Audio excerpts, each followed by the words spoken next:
This is Gemara in Shekalim Daf. Hey, all the learning for this month, the month of Nisan, has been sponsored by the Grun family. Lila Nishmas Chaim Mordechai ben Naftali Tzvi. The learning of the entire Chabura as we forge into Shekalim should be a tremendous chos. Lila Nishmasai. Of course, our Chaylim Memeni ben Megillah Chaim Yitzhar Shalom Simon Rein Zeidel Sar Baskan Endel Itavasiyam Chayim Sayir Shalom Mindol Eliezer Paris the Sharlei Shem Vas Naomi Vashavigo Shirchan Valdam Vini Tariv Shmo Ben Tila Dinim Chan Rizim Chayim Bas Min LeBrachos Tabamusa Adin Edel Bas Shena Mindol Simchotavia Ben Avigal Fleshes Vim very good Tvarim Michel Sipar Nas Theli Uva Menachem Mendel Ben Toba B'Sayir Shachli Israel as well as Chashidach Fatalea Basita and Menachem Mendel Ben Elisheva.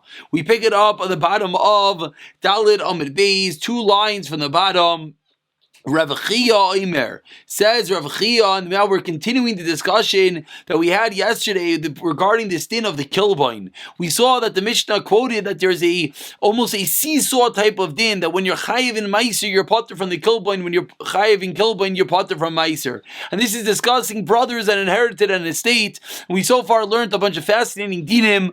We learned that the whole din of meiser is only going to be in the case when you are the sole ownership. But if you have shutfis, you have partnership, then you are potter from meiser, which was the reason why the brothers would not have to give off meiser. Then we have the din of the kilbain. Din of the kilbain is that you have to add on a little bit to the machzah shekel. Either you're adding it on for the fluctuation of the coin, or you're adding it on so it could be exactly precise, like the coin that God showed to Moshe Rabbeinu, or we're adding it on so that if you have to exchange the different money changers, etc. Yesterday we had a machlokes, Rav Lezer and Rav Yochanan, exactly how to learn that din in the Mishnah.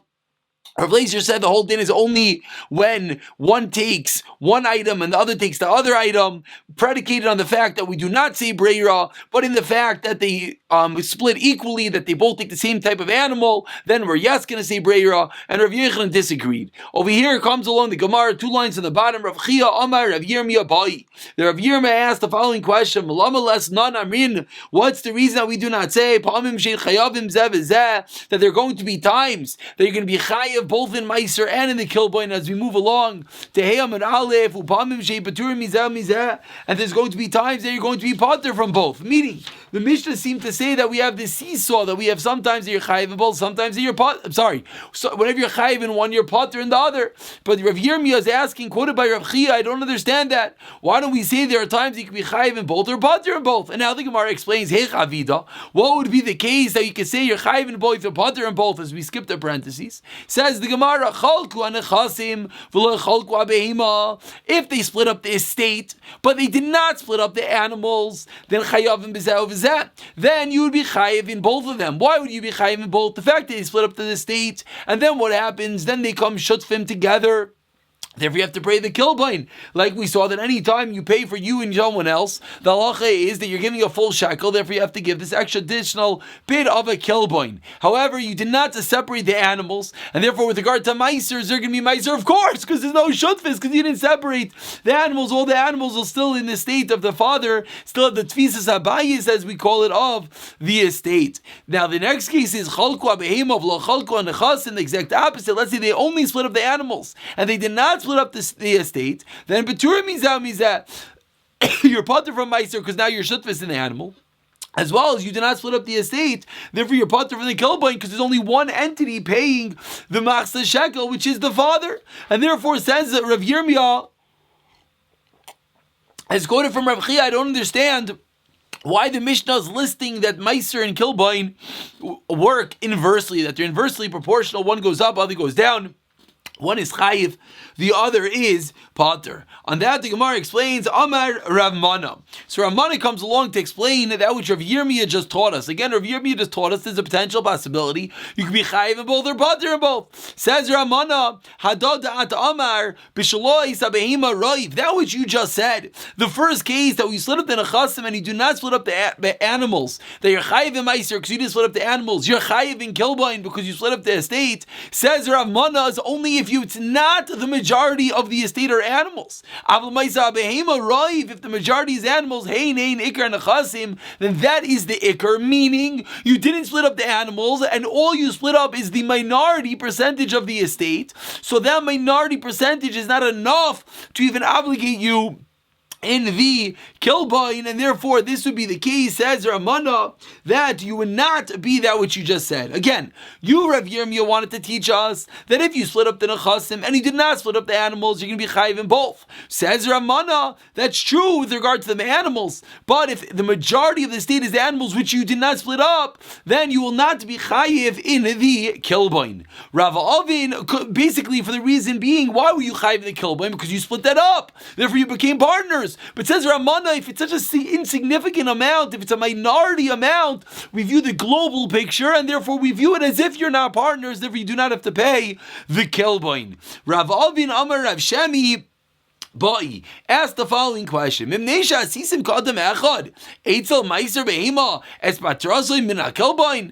Rav Avin, I don't understand exactly what's going on over here. Says Rav, what do we learn in the Mishnah? We learned in the Mishnah, again, go back to the seesaw type of thing. You're chayiv in meiser, you're potter from the kilboin. Says Rav, something here does not add up. Because what's the reason that you're chayiv in meiser? The reason you're chayiv in meiser, because we said, is because you're not considered partners. This is going in the case that you do not split it up, so therefore you're not considered partners. But says Rav Kilbain, and therefore that's also the reason that you're potter from the Kilbain. But asks Rav Avin, I don't understand. If they're viewed as one entity with regard to Meiser, meaning they're not Shotfim, therefore they're yes Chayiv in Meiser, so then what's the reason they're going to be potter from the Kilbain? What's going on over here? Says the Gemara, because if they're one entity, what should we view it? We should view it as if I gave for me and for you. Amarle loishanya, what's the case? Shunaisid sela echad shlema, that he gave one full Selo is 2.5 shekel. And that's the reason why you're potter from the kilbain. On that, the Gemara says, I don't understand. Why you potter for the kilbain? Again, this breaks all rules. Let's hold on. We all know that if I give one sela, a shekel for me, a half shekel for me, half shekel for you, I have to give a kilbain. Here, Raman is teaching me the opposite. If I'm giving a sela, I don't have to give a kilbain. The reason he's saying is because we're viewing two brothers. So we view the two brothers, when they give one sela, it's as if the estate, the father's estate, paid for them. And therefore, is it viewed that I paid for me and for you? No, there's one entity called the estate that paid. But says the Gemara, me'ata, afilu chalkai. So then, even if they split up the estates, and then they go and become partners, chayavim b'maiser behima, ubeturin minal kilbain. Then what should happen? I'm sorry. So that doesn't work, because then what should happen is, it should not be the din. Again,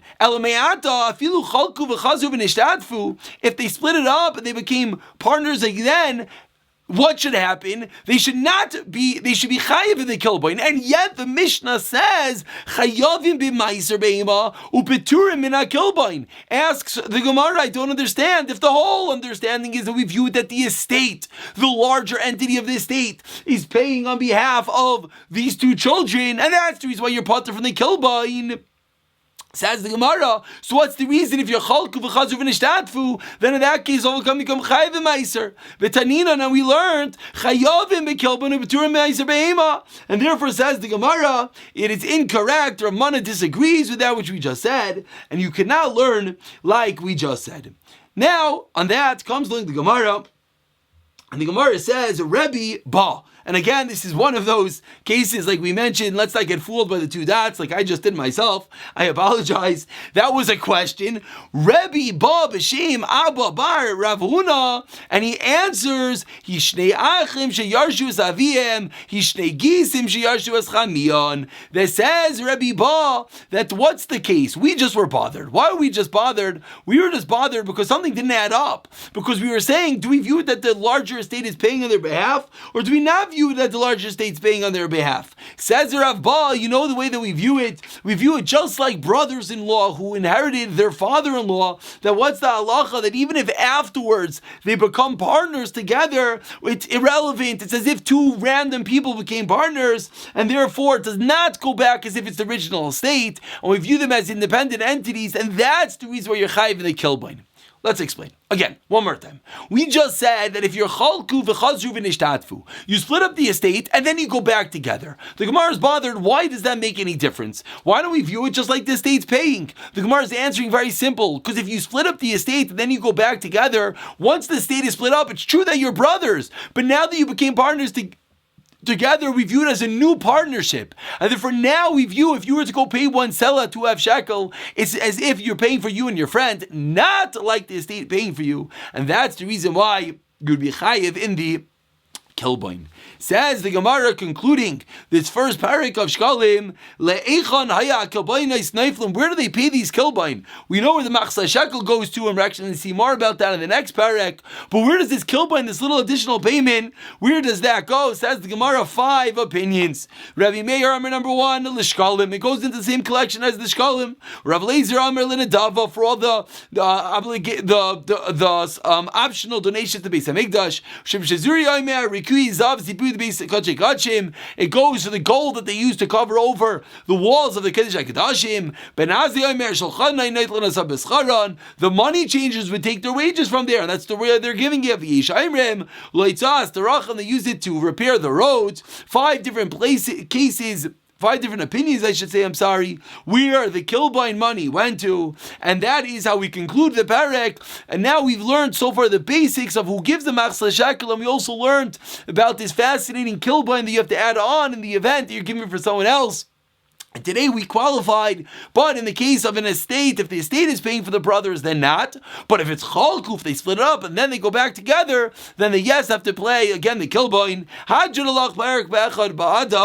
That is a wonderful barak, a bit difficult. I'm sure everyone together, we're trying our best to learn how to read the words of the Yerushalmi, get the girsais correct. But the ikar is when we have a difficulty, do it again. When you learn how to read, just got to read and read and read. So Hajjan Allah, we should do a fabulous chazara. It's only a few blot, and Amir Tashem, we should all on our own try to do a chazara of this parak. And let's begin the second parak, beginning with, of course, the Mishnah of better yet, Halacha Aleph. Mitzarfin Shekalim. Let's say there were different collection spots for the Shekalim, as we're going to see further. We have collection spots in Yerushalayim. They had collection spots outside of Yerushalayim, and everyone would give the machzah shekel, which of course we know is about a bit of a census. And slowly we're learning all the different dinim of this machzah shekel. But then everyone would give, and then they'd have to carry all these hundreds of machzah shekels to the Beis Hamikdash. So how would they do that? Says the Mishnah, Mitzarfin. They would combine the Shekalim into a coin called a dar coin. A coin called a dar coin is worth 2 selah. A selah is worth 2 shekel. So therefore each darkan is worth 4 shekalim, 4 shekalim,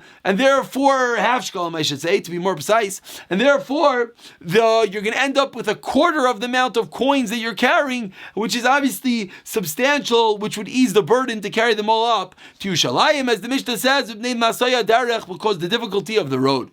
It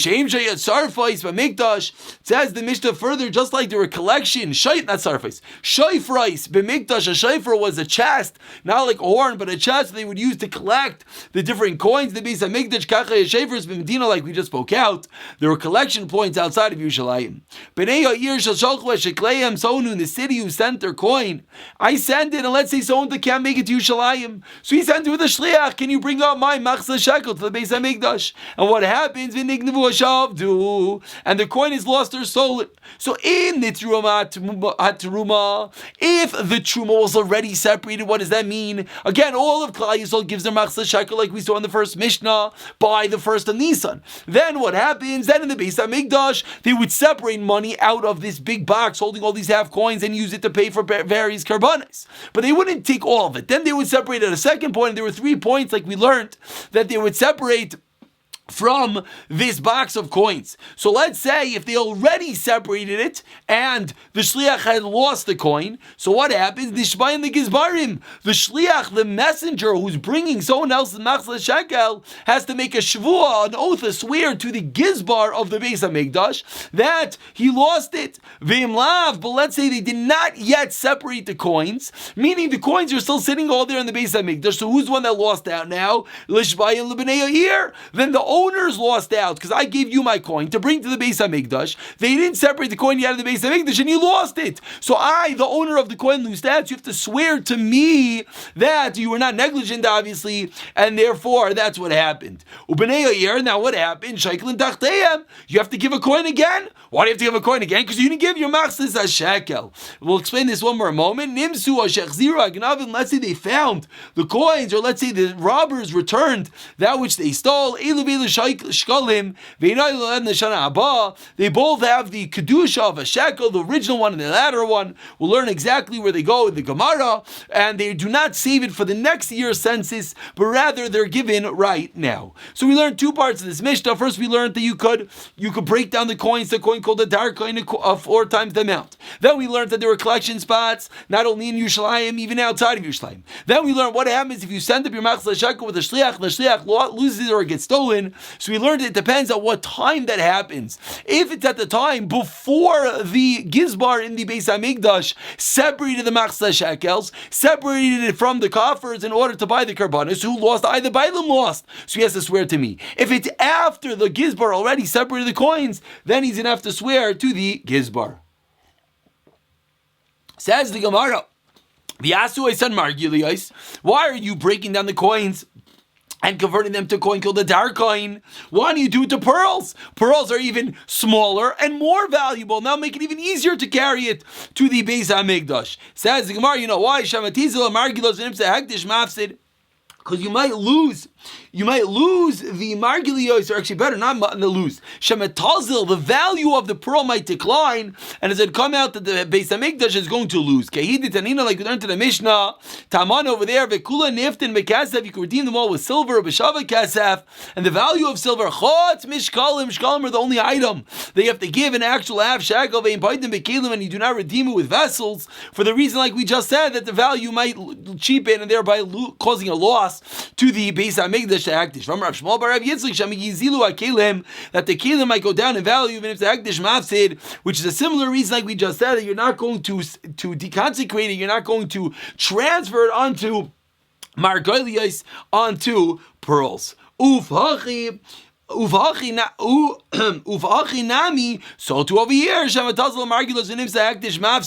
and it might cause hektish to lose. So din number 1, we transferred onto the coin called the dar coin and not onto pearls. Says the Gemara, Masnisen, when the Mishnah spoke about the different boxes that were in the Medinos outside of Yerushalayim, Masisa betaklin chanatin, those boxes were only for the new shkalim, avol betiklan atikin, for the old ones. Loi beda, they were not there for that, meaning the halacha was they would have to give the coins, and like we spoke out, there were 3 times of the year that the gizbar would take out of those coins. But let's say one did not give by that time, he still has an obligation to give. He has to give his machzor shekel. But at this point, since the gizbar already separated from the boxes, it's called an old machzor shekel, and at that point he's not allowed to give it in the Medina outside of Yerushalayim. At that point he has to make a trip up to Yerushalayim and bring it on his own. That's what happens when you tarry and when you delay. Vitani Kain, it says the Gemara, similarly, where are we?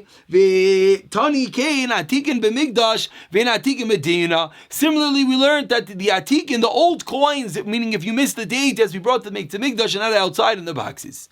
Masnisan, and furthermore, the next part of the Mishnah, we said about you give it to a shliach. Says the Gemara, b'Shemer Chinam. It's only if he's an unpaid watchman. Avol b'Shemer Sachar, if he's a paid watchman, like Bada, the din of the Mishnah is not applicable. Amar Rav Abba v'afilu timer Shemer Sachar. No, he disagrees even by a Shemer Sachar. Obviously, the machlekes is that if it's a Shemer Sachar, if you're paying him, then seemingly he would not be able to swear and become bater from the fact that he lost your coin. But says Rav Abba, no, you know why he can make a shvu, an oath, because Nigvu Blista Mizui, in the case is armed robbers, which a Shemer Sachar is not obligated about, of the Commishatavas Vianos V'yam, or it's a completely unavoidable mishap that if flooded by sea, and therefore, even though it's a Shemer Sachar, says Rav Abba, he still can make a shvua and absolve himself from anything. Amar Rav Yosti Rav Simon Nasoy Command Amar, where the Mishnah fits with the Mand Amar Taiman Al Gavoy Vel Asid Ligvois.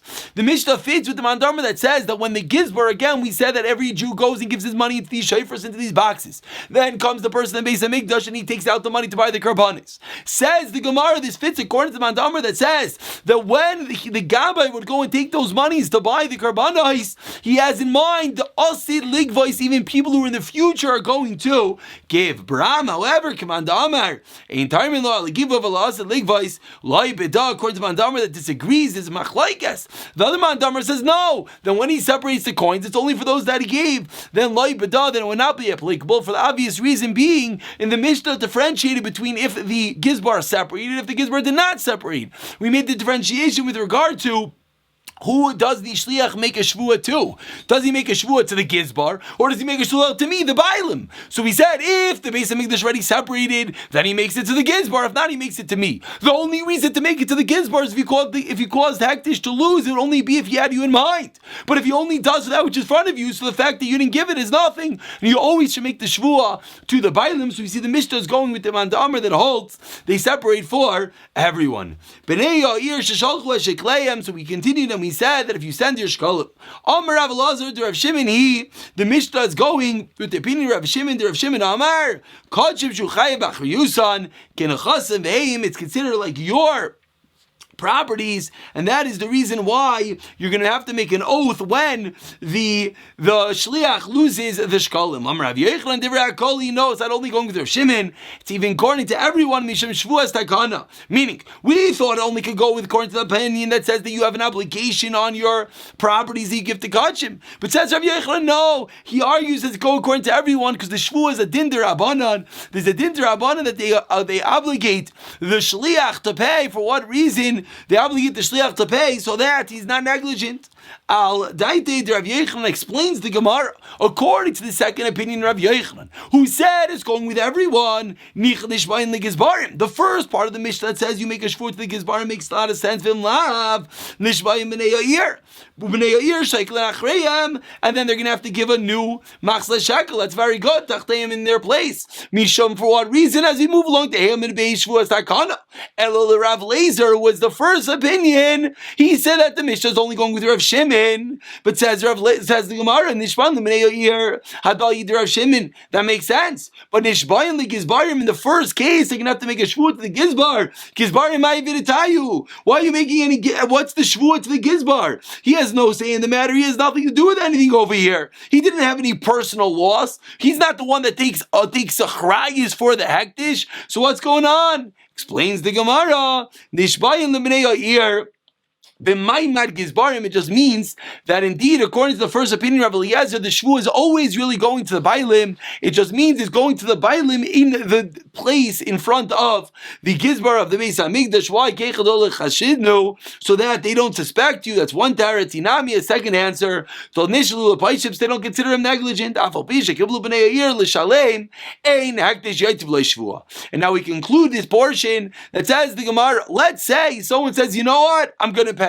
As soon as the shliach says, I lost your coin, he says, no big deal, I'll replace it. So we would think, maybe the shliach doesn't have to swear right now. The owner said, it's not a problem, I'll pay for it. Says the Gemara, no. Says the Gemara, that even in this case where the bailim agreed to pay, still, he's not yotzim below shvua, hektish does not leave without a swear. And therefore, the shliach always has to make this oath. Says the Gemara 6 lines down. Hifrish shkaloi va'avad. The whole Mishnah was discussing if you give it to a shliach, and the shliach loses your machzah shekel. What happens? Hifrish shkaloi, if you on your own, you took a shekel, you're half a shekel, and he said, I'm going to give it to Beis Hamikdash, and you're clumsy. Va'avad, you lost it before it gets to the Beis Hamikdash. Says the Gemara, we have a machlekes. Rav Yochanan Amar Chayav Achriyu son Achi Masren the Gizbar. Until he comes to the hand of the Gizbar of the Beis Hamikdash, it's your coin. So you're obligated. You have to replace it. Rish Lakish, Rav Shimon Lakish, Amir Akdish, Rishos Kavaya. No, the moment you say this coin goes to Beis Hamikdash, it's in God's Rishos. Chamakim Shahu, and therefore you do not have to replace it. This is obviously a first cousin to the din that we all know, that when someone says, I'm going to give tzedakah, I'm going to give this coin, at this point, that Amir Asali Kavaya, that when you say something is for God, for a mitzvah, it's as if it's given, and therefore it's a very not simple item. That simple idea, I should say, to then not give it to tzedakah. Mas Nisan explains the Gemara, Pliya, Rishim, and Lakish, the Mishnah, obviously doesn't fit with Rish Lakish. Mishnah saying, Nishbayin l'bnei Yair, bnei Yair, Shak l'dachteyem. They says they have to replace it, but only in that case. According to Rish Lakish, in every single case, you would have to replace it, because according to Rish Lakish, the moment you try to give it, it's considered as if it's given. I'm sorry, Stepher, you would never have to replace it. And the Mishnah says you would have to replace it if the Gizbar did not separate yet. Answers the Gemara, no. Just like this, the concept that they made a din derabanan to swear, so too, according to Rish Lakish, they made a din derabanan to replace the shekel. Tani, we learned in the Mishnah, Rishenim Naiflin Letiklin Chadatin. We learned in the Mishnah that the first coin that's given goes into the new box. We have two coins right now because they found, again, the case where the shliach lost and then they found the coin. So we say they both go to the Beis Hamikdash. So explains the Gemara.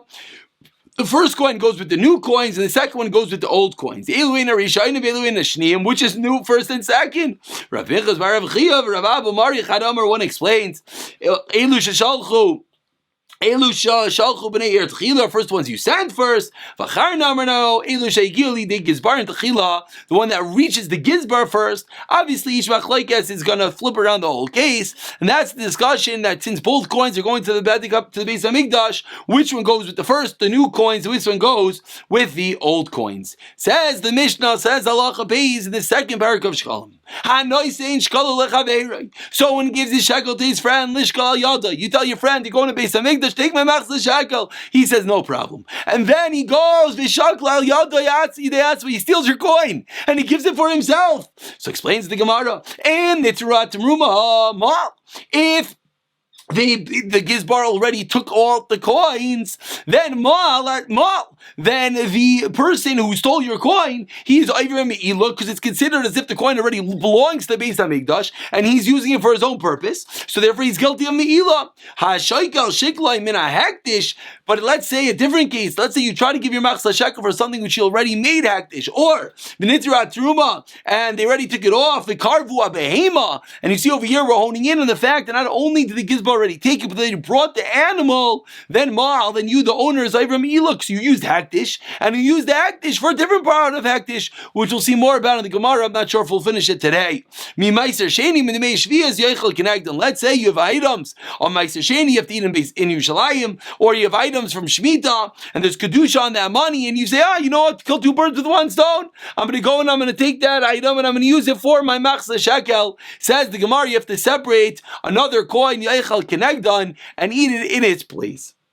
Says the Gemara HaShaykel. This is referring to the Seifa of the Mishnah. The Seifa of the Mishnah said that the second case, that if you gave it and then what happens, then, I'm sorry, one more time. The second case of the Mishnah is referring to if you took hektish money and you use hektish money for your machzah shekel, then it's considered me'ilah after the Beis Hamikdash brings the carbon. Anantanina, we learned in the Mishnah, karvu abehema, that what's the case? The case is only once the Gizbar brought the animal. But Tanat Vei Rebbe, im nitruat truma, Rebbe learned that no, it's already once they separated it, even before they actually brought it as a carbon. Man Tana im nitru truma, who is the Tana that says that even before they bring it as a carbon, the mere separation by the Gizbar is enough. Again, we're figuring out over here is, I took something which already has Kedusha and I gave it as my Machzah Shekel, which of course you can't double dip. It's a big problem. But the Mishnah said that it's only Me'ilah, it's only considered that I use Hektish for my own purposes, is if after what? After the Beis Hamikdash goes and brings the carbon. Why? Why isn't it the moment I give it to the Beis Hamikdash? Seemingly the reason is because it's going from Hektish to Hektish, and that's not called Me'ilah. Once they buy an animal with it, that's called that it's going lechulin. But says the Gemara, Rebbe disagrees, and he says the moment you give the coin, at that moment it's called Me'ilah. Says the Gemara, Mantama im Nitzru Truma, who is the second Tana? Explains the Gemara of Shimon, Idama of Shimon, Miyad Ayumakam Ma'isa V'Kohanim's reason. There was a machlekes at what point, whenever the Beis Hamikdash would purchase karbanos, how exactly did it work? Did it work that the Beis Hamikdash would pay for an animal, but the money would be considered a payment, but the animal would not be considered part of the Beis Hamikdash until they actually took the animal. And thereby, if there was a mum or something, it would be considered in the Rishos of the Bailim. Rav Shimon disagrees. Rav Shimon says the moment that you go to pay for the animal, it's considered in the Rishos of the Beis Hamikdash. So Rebbe, you said that the moment you give the Machzah Shekel from Hektish funds is considered Me'ilah, is going with the opinion of Rav Shimon, who's explaining that the moment that the Beis Hamikdash goes and buys the carbon, that moment it's over even before they get the animal, and that's where the Me'ilah is going to happen right away. Hein, says the Gemara, Vikasha, what's going to happen over here? Vikasha now comes out Shver, we know that halacha is. Now going back to the first case of the Mishnah, with this we're going to conclude. If you steal your friend's Ayla, Vishachtu Stam, and you just shacht it,